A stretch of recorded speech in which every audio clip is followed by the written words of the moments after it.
అదే RTV app వార్తల్ని క్షణాల్లో చదివే అవకాశం ఉంటుంది. ఒక న్యూస్ పేపర్, ఒక టెలివిజన్ ఛానల్ మీ చేతుల్లో ఎప్పుడూ ఉంటాయి. ఆంధ్రప్రదేశ్ కాంగ్రెస్ పార్టీ పగ్గాలను వైఎస్ షర్మిల చేపట్టిన తర్వాత ఎన్నికలు కూడా ఫేస్ చేసినటువంటి పరిస్థితి, పర్సంటేజ్ కూడా పెరిగినటువంటి నేపథ్యం. ఇటువంటి పరిస్థితుల్లో కాంగ్రెస్ ప్రత్యామ్నాయంగా ఎదగాలనే ఉద్దేశంతో పెద్ద ఎత్తున కసరత్తులు కూడా చేస్తున్నటువంటి నేపథ్యంలో ఇప్పుడు జిల్లాల అధ్యక్షుల్ని కూడా ఒకవైపు మార్పు చేస్తూ ఎవరైతే పరిగెత్తగలరో వారికి కూడా బాధ్యతలు అప్పచెప్తూ ముందుకెళ్తున్నటువంటి నేపథ్యంలో అనంతపురం జిల్లాకు వచ్చేటప్పటికి మధుసూదన్ రెడ్డికి అనంతపురం జిల్లా డీసీసీ పగ్గాలు ఇచ్చినటువంటి నేపథ్యం. మరి ఎలా ముందుకెళ్ళబోతారు? మనతో పాటు మధుసూదన్ రెడ్డి గారు ఉన్నారు.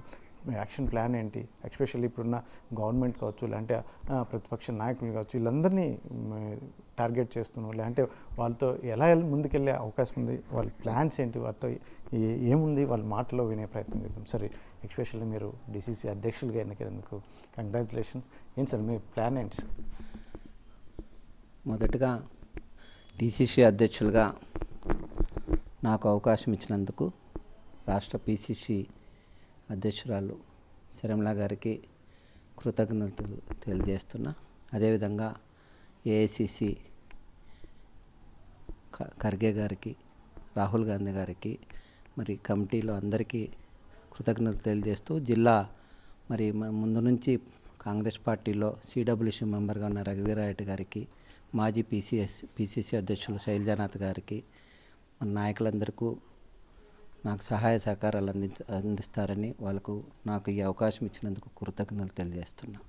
సరే, ఎస్పెషల్లీ ఇప్పుడున్న పరిస్థితులు, ఎందుకంటే మీరు ఇటు గత ప్రభుత్వం నిర్వహించినటువంటి వైసీపీని కావచ్చు, ఇప్పుడు ప్రభుత్వంలో ఉన్న తెలుగుదేశం, ఎందుకంటే వీరి వైఫల్యాలను ఎండగడుతూ ముందుకెళ్ళే ప్రణాళిక ఏంటి? ఎందుకంటే ఎస్పెషల్లీ ఇక్కడ కూడా మనకు కాంగ్రెస్ సీనియర్ నాయకులు ఉన్న నేపథ్యంలో వారందరినీ ఎలా కలుపుకొని పోయే అవకాశం? తప్పకుండా నేను ముందు నుంచి కూడా రాజశేఖర రెడ్డి గారి ఆధ్వర్యంలోనే కాంగ్రెస్ పార్టీలో ఆ రోజు 1996లో మేము జాయిన్ కావడం జరిగింది. ఆ తర్వాత రాజశేఖర రెడ్డి గారు మరణం తర్వాత మా ప్రయాణం జగన్మోహన్ రెడ్డి గారితో కొనసాగించి, మరి కొన్ని అనివార్య కారణాల వల్ల మరి కాంగ్రెస్ పార్టీలో షర్మిల గారి నాయకత్వం తీసుకున్న తర్వాత కాంగ్రెస్ పార్టీలో చేరడం జరిగింది. షర్మిల గారి నాయకత్వంలోనే మొన్న జరిగిన ఎన్నికల్లో ఉరవకొండ నియోజకవర్గ అభ్యర్థిగా కాంగ్రెస్ పార్టీ అభ్యర్థిగా కూడా నిలవడం జరిగింది. ఆ అవకాశం షర్మిల గారే ఇచ్చారు నాకు. షర్మిల గారే తర్వాత ఈ బాధ్యతను నా మీద పెట్టారు. ఈరోజు కాంగ్రెస్ పార్టీ డీసీసీ అధ్యక్షులుగా జిల్లాలో కాంగ్రెస్ పార్టీ బలోపేతం చేయడానికి నాకు అవకాశం ఇచ్చారు. నాకున్న పరిచయాలతో ముందు నుంచి దాదాపు 40 సంవత్సరాలుగా రాజకీయాల్లో ఉంటున్నాను. నేను నా విద్యార్థి దశ నుంచి కమ్యూనిస్ట్ పార్టీలో ఏఎస్ఎఫ్లో పనిచేస్తూ, తర్వాత కాంగ్రెస్ పార్టీలో ఉన్న తర్వాత ఇప్పుడు మరీ కాంగ్రెస్ పార్టీలోనే వర్క్ చేస్తూ ఉన్నా. తప్పకుండా నాకు అందరితోన మరి జిల్లా సీనియర్ నాయకులు, సిడబ్ల్యూసీ మెంబర్ రఘువీరారెడ్డి గారితో అయితేనేమి, శైలజానాథ్ గారితో, మిగిలిన ఇప్పుడు మరి ప్రతాప్ రెడ్డి, ఇప్పుడు ఆయన మిగిలిన కార్యకర్తలు అందరితోనూ నాకు మంచి సంబంధాలే ఉన్నాయి. జిల్లా ముఖ చిత్రం పట్ల కూడా నాకు జిల్లాలో ప్రజలు ఎదుర్కొంటున్న సమస్యల పట్ల కూడా అవగాహన ఉంది. మరి ఇప్పుడు ఏర్పడిన ప్రభుత్వం మరి ఇచ్చిన హామీలను అమలుపరచడంలో అయితేనేమి, మిగిలిన జిల్లాలో ముఖ్యంగా రాజశేఖర రెడ్డి గారు ఆ రోజు ఈ రాష్ట్రాన్ని మొత్తం సస్యశ్యామలు చేయాలనే దృక్పథంతో, ముఖ్యంగా రాయలసీమల నుంచి కరువును పారదోలాలనే దృక్పథంతో హంద్రీనివాని కానీ, గాలేనగిరి ప్రాజెక్టులు కానీ తీసుకురావడం జరిగింది. ఆ తర్వాత హంద్రీనివా కంప్లీట్ అయినప్పటికీ, మెయిన్ ప్రధాన కాలువ కంప్లీట్ అయినప్పటికీ ఈ రోజుకి మా డిస్ట్రిబ్యూటర్స్ కంప్లీట్ కాక రైతులకు అలొకేటెడ్ వాటర్ లేదు ఈరోజు. మరి ఈరోజు కరువు పరిస్థితులు ఏర్పడినప్పుడు కానీ, మరి అదేవిధంగా మరి వర్షాలు ఎక్కువై మరి పంట నష్టం జరిగినప్పుడు కానీ, పంట నష్టపరిహారం చెల్లించడంలో కూడా ప్రభుత్వాలు, రాజశేఖర రెడ్డి గారి ప్రభుత్వం తర్వాత ఈ ప్రభుత్వాలు విఫలమవుతున్నాయి. మొన్నసారి జగన్మోహన్ రెడ్డి గారి ప్రభుత్వం కానీ, మరి ఇప్పుడు మరి చంద్రబాబు నాయుడు గారు కానీ వెంటనే మరి నాయుడు గారు కానీ మొత్తం వ్యవసాయం పట్ల నిర్లక్ష్య వైఖరి వ్యవహరిస్తున్నట్టు అనిపిస్తుంది. ఈరోజు రాజశేఖర రెడ్డి గారు అయితే ఆ రోజు రైతులకు ఉపయోగపడే విధంగా ముఖ్యంగా వాతావరణ బీమా కాకుండా గ్రామీణ యూనిట్గా ఇన్సూరెన్స్ తీసుకురావడం జరిగింది. ఆ రోజు ప్రజలందరూ ధైర్యంగా ఉండేవాళ్ళు. ముఖ్యంగా వ్యవసాయం నష్టం పోయినప్పటికీ పంటలు పండక ఉన్నప్పటికీ రైతు ధైర్యంగా ఉండేవాడు, మాకు ఇన్సూరెన్స్ వస్తుందన్న ధైర్యం.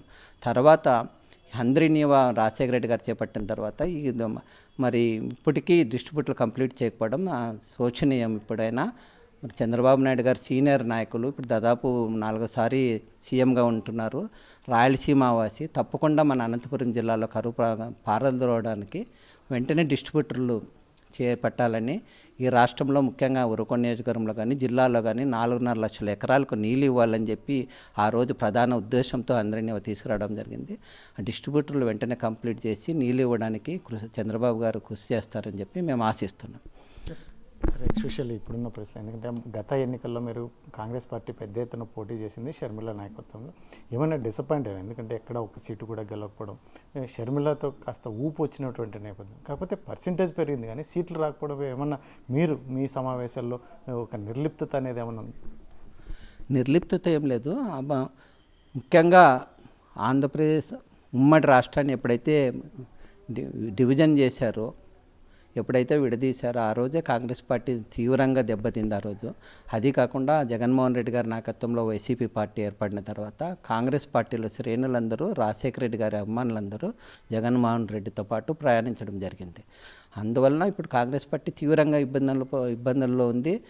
ముఖ్యంగా దేశమంతా కాంగ్రెస్ పార్టీకి మంచి రిజల్ట్స్ వచ్చినప్పటికీ ఆంధ్రప్రదేశ్లో మరి రాకపోవడానికి ప్రధాన కారణం కాంగ్రెస్ పార్టీకి నాయకత్వ లోపం ఉన్నందువల్ల. ఇప్పుడు షర్మిల గారు వెంటనే ఎలక్షన్లు జరిగిన వల్ల ఇబ్బంది పడ్డాం. మరి ఎన్నికల్లో సరైన రిజల్ట్ రాలేకపోయింది. ముందు తప్పకుండా కాంగ్రెస్ పార్టీ షర్మిల గారి నాయకత్వంలో బలోపేతం అవుతుంది. తప్పకుండా మేము ముందు సీట్లు సాధిస్తామని నమ్మకం మాకుంది. ఎస్పెషల్లీ ఇప్పుడున్న పరిస్థితుల్లో తెలుగుదేశం ప్రభుత్వం పాలన ఎలా ఉంది? ఎందుకంటే 3 నెలలు గడిచింది, ఒకవైపు ఫ్లడ్స్ వచ్చాయి. ఇటువంటి పరిస్థితుల్లో జగన్మోహన్ రెడ్డి గారు కూడా ప్రభుత్వం ఏమి చేయడం లేదనేది కూడా విమర్శిస్తున్న నేపథ్యంలో మీరేం చెప్తారు? ముఖ్యంగా విడిపోయిన తర్వాత రాష్ట్రం ఆర్థికంగా చాలా ఇబ్బంది పడింది.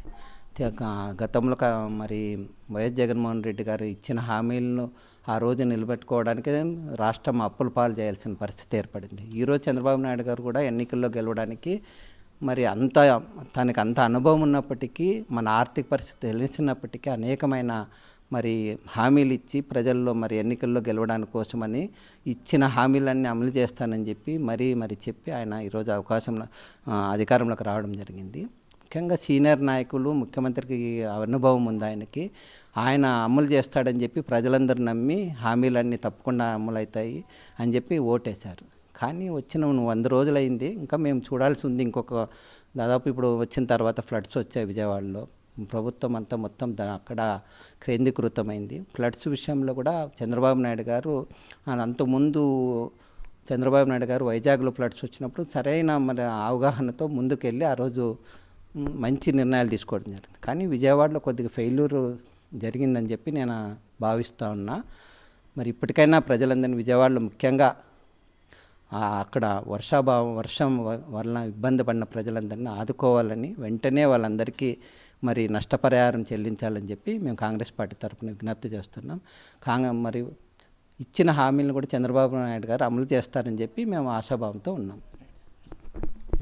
మొత్తం కాంగ్రెస్ పార్టీ డీసీసీ అధ్యక్ష పదవి బాధ్యతలు చేపట్టినటువంటి నేపథ్యంలో మధుసూదన్ రెడ్డి గారు అయితే షర్మిల గారు నా మీద బాధ్యతలు ఉంచారు ఇటువంటి పరిస్థితుల్లో ఖచ్చితంగా, ఎందుకంటే నాకు అవగాహన ఉంది, ఎస్పెషల్లీ అనంతపురం జిల్లాకు సంబంధించిన అన్ని అంశాలపైన ఇక్కడికి రైతాంగం కావచ్చు, ఇతరత్ర ఏవైతే ఉన్నాయో అన్ని అంశాల మీద నాకు అవగాహన ఉన్నటువంటి నేపథ్యంలో ముఖ్యంగా కాంగ్రెస్ పార్టీలో ఉన్నటువంటి సీనియర్ నాయకులు, కార్యకర్తల దగ్గర నుంచి అందరితో మంచి సత్సంబంధాలు ఉన్నటువంటి నేపథ్యంలో ఖచ్చితంగా వీళ్ళందరినీ కలుపుకుని వెళ్ళి ఈ సమస్యల మీద పోరాడడానికి, ఎస్పెషల్లీ ప్రభుత్వం వైపు నుంచి రావాల్సిన అంశాలను తీసుకురావడానికి కూడా నేను శాయశక్తిలో కృషి చేస్తాను ఒకవైపు చెప్తున్నటువంటి నేపథ్యంలో, ముఖ్యంగా గతం నుంచి కూడా ఇక్కడ అనంతపురం జిల్లాకి ఈ రైతాంగాన్ని ఆదుకోవడానికి ఈ గతంలో రాజశేఖర రెడ్డి పెద్ద ఎత్తున ఇక్కడ చర్యలు చేపట్టారు. ఇప్పుడైతే మొత్తం చంద్రబాబు నాయుడు ముఖ్యమంత్రిగా ఉన్నటువంటి నేపథ్యంలో వెంటనే ఆ వైపుగా రైతులను ఆదుకునే దిశగా ఆలోచన చేస్తే చాలా బాగుంటుందని ఒకవైపు చెప్తున్నటువంటి నేపథ్యం.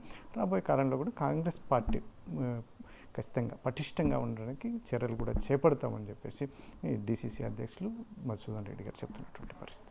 కెమెరా పర్సన్ సుధాకర్ చల్లకి నాయుడు RTV అనంతపురం జిల్లా.